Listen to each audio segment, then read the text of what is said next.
आज के इस वीडियो में मैं आपको 3 स्टेप्स बताऊंगा कि जिन्हें फॉलो करके आप अपनी मैरिज एनिवर्सरी पर स्पीच डिलीवर कर सकते हैं। सबसे पहले तो आपको अपनी स्पीच की शुरुआत लोगों को संबोधित करके और जिन्होंने आपको मैरिज एनिवर्सरी पर बधाइयां और शुभकामनाएं दी हुई है उन्हें धन्यवाद कहकर करनी है।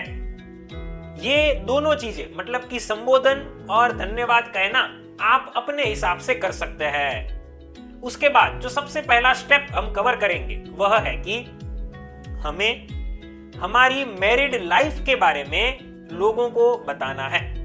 इसमें आप अपने जीवन की कुछ स्ट्रगल्स और अचीवमेंट्स के बारे में भी बता सकते हैं।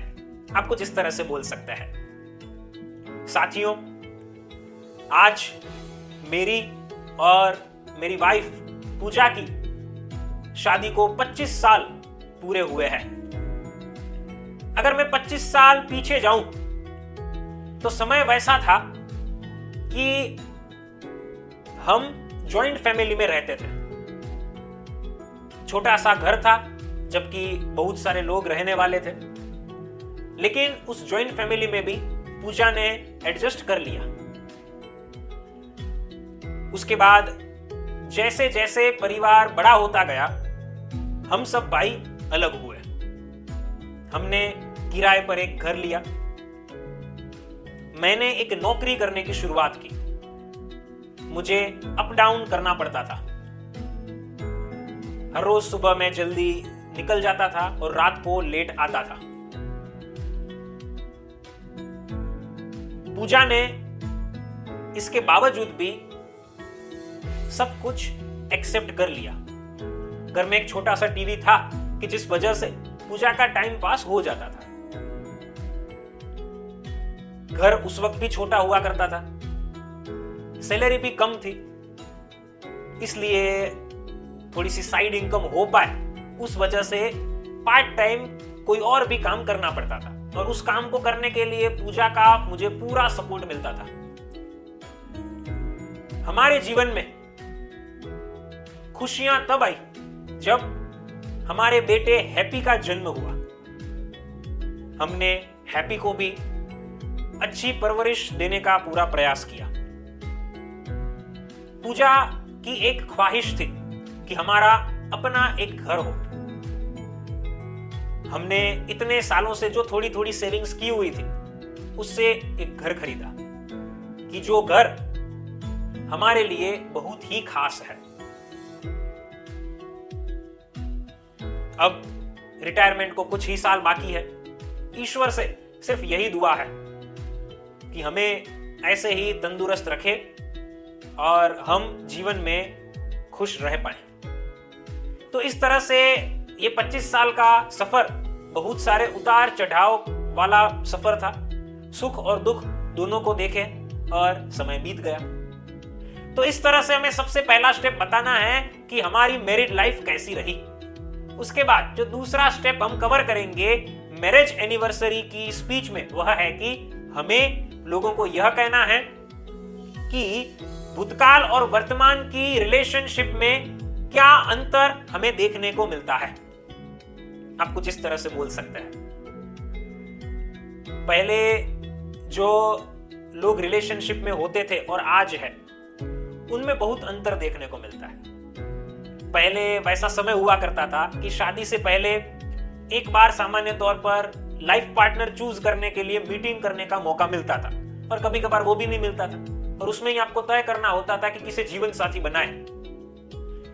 जबकि आज तो लड़का और लड़की बहुत बार एक दूसरे के साथ मिलते हैं या समय बिताते हैं सामान्य तौर पर और उसके बाद अपने लाइफ पार्टनर को पसंद करते हैं। पहले हमारा मिलना भी शादी से पहले कम हुआ करता था, लेकिन आज तो मिलना भी बढ़ गया है। हमारा कम्युनिकेशन पहले तो शादी से पहले सिर्फ लेटर्स से होता था क्योंकि फोन उस वक्त थे नहीं, जबकि आज लेटर्स का तो जमाना चला ही गया है, लेकिन फोन के साथ एक दूसरे से बातें होती है। फोन कॉल पर, व्हाट्सएप पर, सोशल मीडिया के ऊपर इस तरह से। पहले हमारे समय में शादी जब होती थी तो खर्च भी उसका लिमिटेड होता था। वेन्यू को बुक करने के लिए, डेकोरेशन के लिए, कपड़ों के लिए, खाने के लिए एक बजट होता था और वो बजट एक छोटा बजट होता था। जबकि आज बजट भले होता है लेकिन खर्च बहुत सारे बढ़ गए हैं। आज के समय शादियां रिजॉर्ट में या पैलेस में होती है। शादी के लिए डेकोरेशन लाखों रुपए का करवाया जाता है। कपड़ों के लिए बहुत सारा खर्च होता है, भले ही वे कपड़े दूसरी बार ना पहने जाए।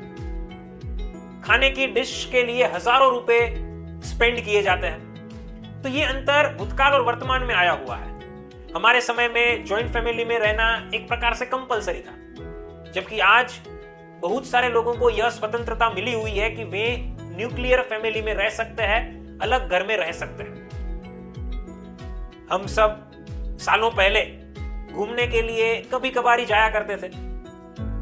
जाते थे तब भी नियर बाय जो प्लेस होता था वहां पर जाते थे और कुछ ही दिनों के लिए जाते थे। जबकि वर्तमान में लोगों का घूमना फिरना बढ़ गया है। लोग दूर दूर जाते हैं, विदेश भी जाते हैं और बहुत सारे दिनों के लिए जाते हैं। सालों पहले अगर हस्बैंड वाइफ के बीच में कोई डिसएग्रीमेंट होता था, झगड़ा होता था, तो आपस में हल हो जाता था। डाइवोर्स तक की नौबत तो कभी कभार ही आती थी। जबकि वर्तमान में अगर लड़का और लड़की एक दूसरे के साथ एडजस्ट नहीं कर पाते हैं तो डाइवोर्स तक बात आने में देर नहीं लगती है। तो भूतकाल और वर्तमान में काफी अंतर आए हुए हैं और आना स्वाभाविक भी है। समय के साथ बदलाव तो आते ही रहेंगे। कुछ अच्छे हैं, कुछ बुरे हैं, लेकिन बदलाव तो हमें देखने को मिलते ही है। और आज से 25 साल के बाद और बदलाव देखने को मिलेंगे वर्तमान के मुकाबले। तो मैं तो मेरे अनुभव के ऊपर से आपको सिर्फ ये बताना चाहता था कि हम सब क्या करते थे और वर्तमान में क्या हमें देखने को मिलता है। तो इस तरह से हमें दूसरा स्टेप बताना है और लोगों को भूतकाल और वर्तमान की रिलेशनशिप में अंतर शेयर करना है। अब हम आगे बढ़ेंगे और वेडिंग एनिवर्सरी की स्पीच में जो तीसरा और आखिरी स्टेप हम फॉलो करेंगे वह है कि हमें लोगों को कोई एक सलाह देनी है।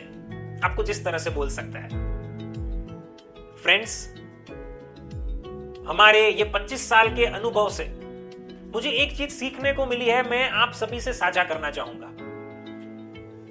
मुझे ये सीखने को मिला है कि किसी भी क्षेत्र में आपको सफल बनने के लिए निरंतर सीखना पड़ता है।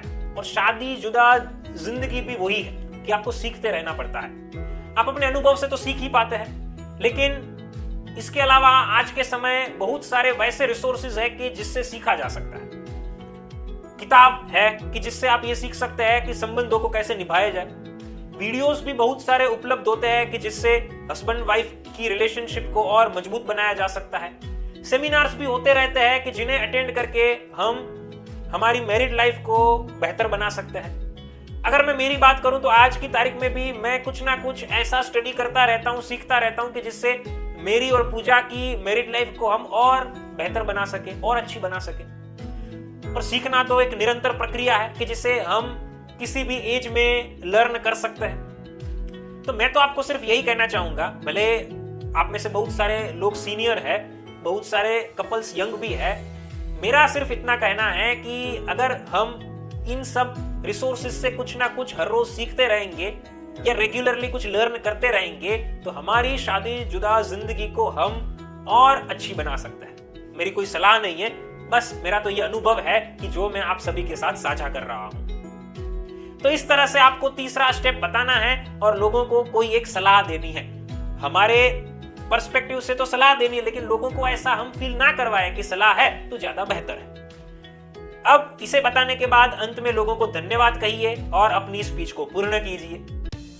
तो साथियों, इस तरह से मैंने आपको 3 स्टेप्स बताए कि जिन्हें फॉलो करके आप अपनी मैरिज एनिवर्सरी पर स्पीच डिलीवर कर सकते हैं। अगर आप एक पावरफुल पब्लिक स्पीकर बनना चाहते हैं तो आप हमारे online live public speaking course को ज्वाइन कर सकते हैं।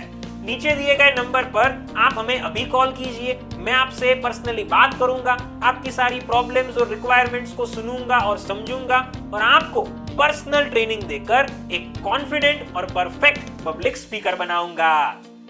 फ्रेंड्स, फिर मिलेंगे एक नई वीडियो के साथ। Thank you.